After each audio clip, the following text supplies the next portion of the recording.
Hello everybody, Raven Knight here. Many of you are aware by now, at least I hope, that a new Batman TV show called Batman Caped Crusader has hit the scene and has caused something of a stir in the fan base. I haven't watched it myself because, despite the show apparently trying to return to its roots and embody the art style and spirit of the original Batman the Animated Series, the show has made several artistic and story-based decisions that are hard to stomach. One such decision, which has been incredibly controversial, is the gender swapping of the Penguin. I wasn't going to make a video on this until I read this article from GamesRadar.com where the creator of the show, Bruce Timm, explained why they gender swap Penguin. And oh, you've got to love this. This is just incredible. I could not believe what I was reading. So, first, let's change out my avatar. There we go. And now, let's hear what the creators of Batman Caped Crusader have to say. Bruce Timm says Batman Caped Crusader gender flipped the Penguin as Batman had a lack of good villains and he wanted more female ones, by Bradley Russell, published 2 days ago. You know what, I could end the video right there. That title, ridiculously long as it is, straight up stated the case as it was. You heard that right. You're reading it right. Bruce Timm, the creator of this new Batman show, wanting to bring the show back to its roots and try to pay homage to the original animated series, just said that Batman has a lack of good villains and therefore needed female villains. So, the Batman has a lack of good villains. The Joker is not a good villain. Mr. Freeze is not a good villain. Two-Face is not a good villain. Poison Ivy is not a good villain. Scarecrow is not a good villain. Yeah, you're right. Batman certainly isn't known for good villains, is he? It's not like his universe alone has spawned some of the greatest villains in comic history, let alone DC. But that's not even the most insulting part of this. Bruce Timm thinks that Batman doesn't have good villains. Therefore, we need female ones. So, in the mind of this brain-dead individual, good equals female. That's it. There's the magic formula, folks. Your story isn't good? Throw a few ladies in there. Your idea needs some juice? Just toss a chick in it. Your hero's plot not going anywhere and you feel like the character needs some fleshing out? Give him a pair of breasts and move on. It's not like writing takes skill, time, effort, and care. Where'd you get that silly idea? Nah. If you want good characters, just make them all women. That's the secret to good writing, right? But perhaps I'm getting ahead of myself. Let's hear what else he has to say. Here's why Penguin is gender flipped in Batman Caped Crusader. Can we all just take a moment to appreciate this shot real quick? I mean, look at this. First, let's start with Penguin. You didn't even try, did you? You want to gender swap the Penguin, so all you did was just throw some makeup on him and give him a noticeable bust? You couldn't even redesign him to look more feminine? Like longer hair, puffier lips, maybe do, I don't know, something original? But now let's look at Batman. Grabbing onto the Penguin's umbrella and holding it back with a look of annoyance, irritation. In fact, even the Penguin doesn't even look that angry here. They look like a mother-in-law and her son-in-law arguing at the dinner table over her cooking. You know, just take the umbrella out of the frame and that's what it looks like. There's no tenseness here. There's no action, no drama. It doesn't look like she's struggling against a physically stronger opponent. Batman doesn't look like he's scared of possibly being hit by that umbrella with a butter knife at the tip of it. Whatever. Art critique over. Move on. One of the biggest talking points surrounding Batman Caped Crusader was the gender flipping of the Penguin.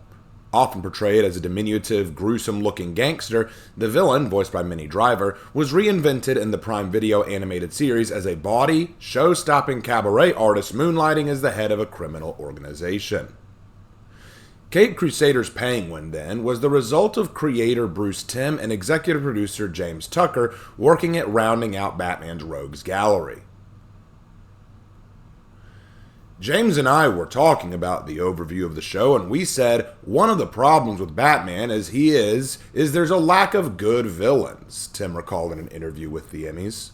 Okay, now, there are two ways you can take this statement. Either Timm is saying that Batman, the character, has a lack of good villains, which means Timm knows nothing about Batman villains, which include the Joker, Mr. Freeze, Two-Face, Harley Quinn, Poison Ivy, Ra's al Ghul, Clayface, Hugo Strange, the Riddler, and many more. Or, the other way you could take this, Timm means that the show he's creating has a lack of good villains. In which case, that means Timm is a bad writer. It means that Tim is so uncreative and uninspired that you can't break open a comic book or watch the animated series to see some good villains. All you had to do was look at Batman, read up on his existing villains, and put them in there. If you honestly are looking at Batman or your show and saying, we don't have enough good villains, I challenge you. Look up the Batman Wikipedia. You'll find a list of villains. You've got Catwoman, you've got Poison Ivy, you've got Harley Quinn, but it would be really good to have more female villains. And off the top of my head, I said, what if we gender flip the Penguin? Why? No, that's my serious question. Why? Why couldn't you invent a female villain?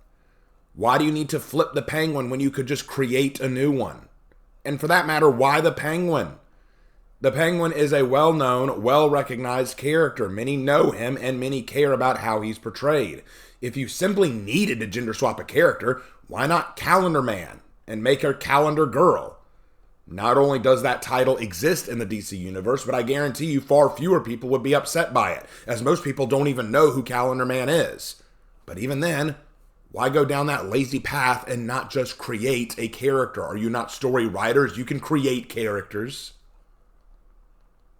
That in turn sparked Tucker, who spearheaded Caped Crusader's 1940s-style character designs, into action. When he said, maybe we can gender flip Penguin, I just got this flood of ideas, Tucker said, who went on to outline some of his inspiration for the bold reworking. I was thinking of Marlene Dietrich in her tuxedo in Cabaret the Musical and the art form of cabaret, and I just started drawing. Also, I was thinking a little bit of Harvey Fierstein and Hairspray and Divine. It just was like I knew instantly what it could be. You modeled her after Marlene Dietrich. Well, in that case, couldn't you have given her more of a glamorous or wide array of designs? I mean, yes, Marlene did wear a tuxedo-style outfit, but during her cabaret performances, she was famous for wearing a special dress that gave the illusion of transparency.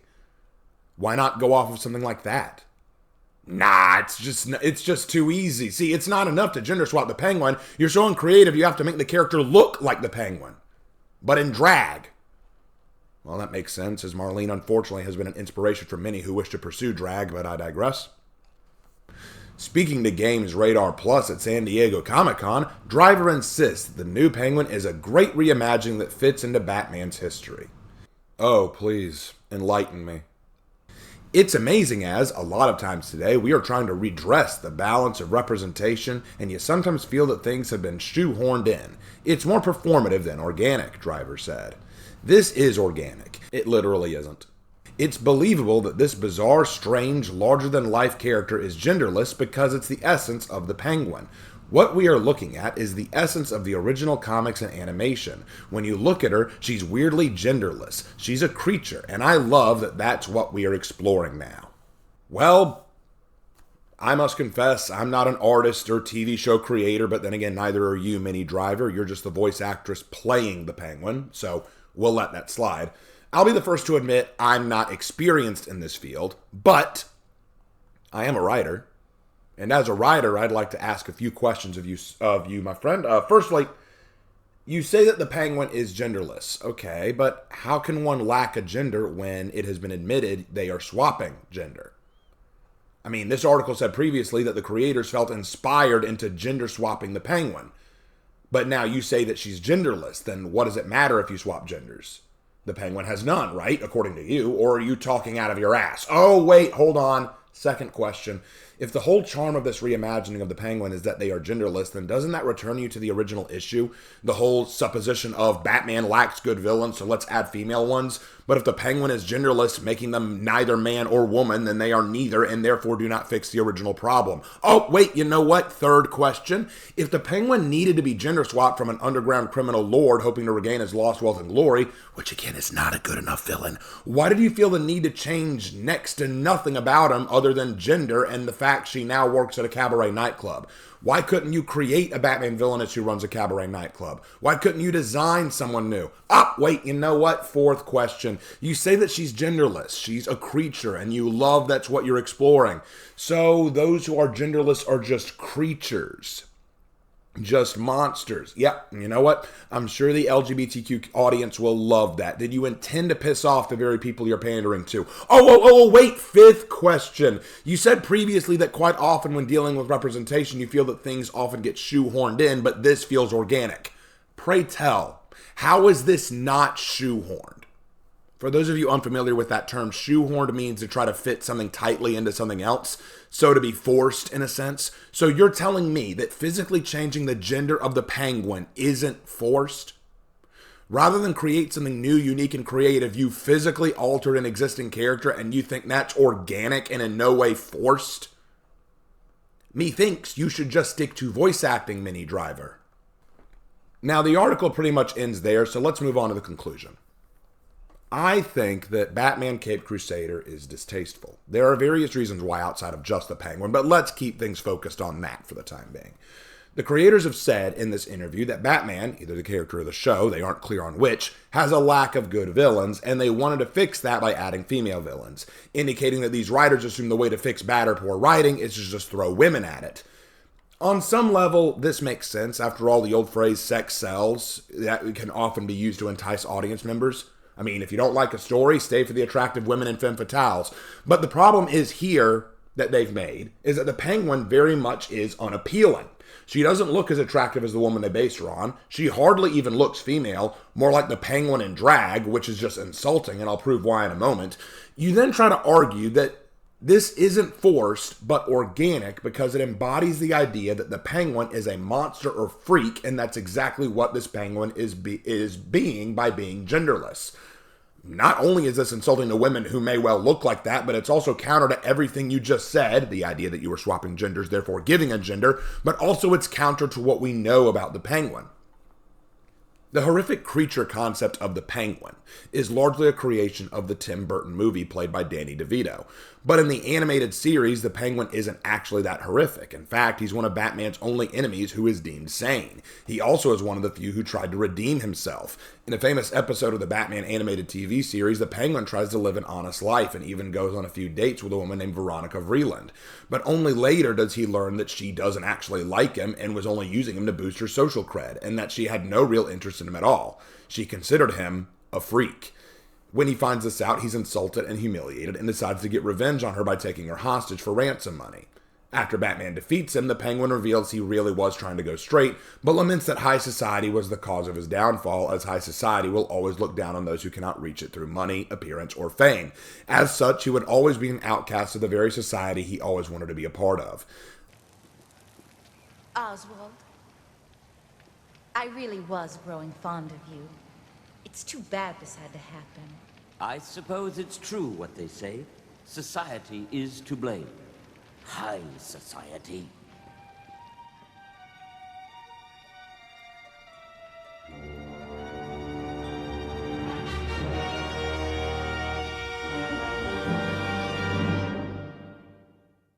The Penguin, in many respects, is a character who longed to dwell among the elite, but always felt barred because of his bizarre appearance and bad habits. And what's more, that's just the animated series. Later versions of the Penguin would make him the fallen heir to an elite family, the Cobblepots, who squandered their money and lost all their reputation, and now Penguin feels it's his duty to use the underworld to reobtain that wealth and glory. Because I am going to restore the Cobblepot name to its former wealth and glory. By making Penguin a popular cabaret singer or nightclub owner from the 40s who can flirt with men and have a popularity tour actually flies in the face of everything the Penguin was. This reveals you don't actually understand Penguin and just wanted to force a female villain in his place, which is, again, insulting, because all you had to do was just create a villainess. And to prove that, I'll show you how. Let's create a new Batman villainess right now. I'm going to create one. Here we go. Let's call her Olivia Rosado, and we'll have her villainous name be Mascara. We'll model her appearance and archetype around the Mask of the Red Death, the short story by Edgar Allan Poe. Her outfit will be a red nightgown and cowl with an ornate mask that she wears over her face, hence the name. We can have her cover be a cabaret singer or the owner of a nightclub like you wanted, but let's step away from Penguin. As a matter of fact, let's take a look at why the nightclub and singing came into being. Unlike the Penguin, who longed to be among the elites, what if Olivia wants nothing to do with the elites? In fact, she detests the higher members of society. While Penguin grew up in a privileged family but lost it all thanks to their squandering of funds and livelihood, Olivia came from a very poor family in Spain, with no money to her name. Her parents worked themselves to the bone doing odd jobs to make money for men and women who turned their nose up at them in return, and when she lost her parents to disease, she blamed the elites and the wealthy for it, believing that if they had only extended aid to help her family, they might be alive now. In return, she teaches these high society rollers that they are not immune from death. Just like the theme of Edgar Allan Poe's short stories, she will infiltrate these pompous fools where they congregate and deliver to them the death that they believe themselves protected from. She taught herself to be a singer, a dancer, and a femme fatale. Working under the stage name Mascara, which means mask, she was invited to many parties, events, and galas to perform for the men and women there, but strangely, every party she ever visited led to the untimely death of several men and women who had come to that party. But the elusive Mascara was never found. Years later in Gotham City, a new nightclub has opened up, which has become a very popular attraction for the bigwigs, money tycoons, and elitists of Gotham. And, of course, Bruce Wayne is invited to attend, but always declines as he wants to focus on his Batman career. However, as a string of murders and deaths start popping up, and the only thing the victims have in common is they frequent this nightclub called Castilla de Prospero, which will be a reference to the short story again, Bruce will finally arrive to the club, and there he'll meet Mascara, the beautiful and alluring singer and owner of the club, who will notice Bruce in the crowd, and after her number and singing, will go to speak with him. The two will have a quiet conversation where she is working to try and get Bruce to fall in love with her and ask her to go out with her, but in the process she reveals a few secrets about herself too, and will even quote Poe with a line that reveals her feelings about the elite. Quote, "Even with the utterly lost to whom life and death are equally jests, there are matters of which no jest can be made." When Bruce inquires about the meaning of this phrase, she asks him to forget it and goes back to the party. But now Bruce is intrigued. He does some detective work and discovers that all the people who died were at the club at least a week before their death, and all had taken Olivia Rosado home with them at some point. Batman puts together the clues and decides to lay the bait. He returns to the club, but this time Olivia doesn't want to talk to him, seemingly uninterested in Bruce. Confused, Bruce wonders what's going on with her, but he notices she's been targeting another man there, a man Bruce recognizes as a major stockholder for a series of convenience stores. Bruce decides to leave the club and stake out this man's home. Sure enough, that night, Batman sees the stockholder and Olivia walking into their penthouse suite together, and that's when Batman steps in. Just as Olivia donned her disguise and prepares to kill her target, Batman jumps out and reveals himself. They have a brief fight in which Batman swiftly overpowers her and chases her along the rooftop to catch her. When she seems cornered and ready to jump off of the edge of the building to her death, Batman calls her by name. Here, you know what? Let's have some dialogue. Let's try this. The setup is that Batman has just cornered Olivia on the edge of the building. Batman approaches her and says, "Olivia, it's over. There's nowhere to run." Olivia pauses a moment and looks back at him and says, "You know my name? Well, if you already know who I am, then I guess there really is nowhere to run." Batman pauses a moment and then says, "Why don't you take off the mask and step away from the ledge? We can come down from here together." She takes a moment to think it over, as you would, and then responds, "We all wear masks, don't we, Bruce?" Now this shocks Batman, and so he falls silent for a moment, and Olivia continues. "It's terrible, isn't it? Having your family taken from you, knowing that you're incapable of doing anything about it. Yours was taken at the end of a gun. Mine was strangled by poverty and disease. And thus we don masks. We hide the pain behind it because it makes us feel like we can cope. And then using these masks, we take revenge on the ones who took everything from us. Isn't that why you fight crime, Bruce? To get revenge on what the criminals took from you? And that's why I donned my mask, to take revenge on the elites who did the same thing to me." Now Batman recovers from his shock and decides to respond to that. "It's not revenge, Olivia. It's justice. If I simply wanted revenge, then yes. It'd be very easy to take out my anger on the scum of this city and make them all pay for what I lost. I could kill every mugger, thug, and murderer in the city, but it wouldn't bring me any peace, and it wouldn't right any wrongs.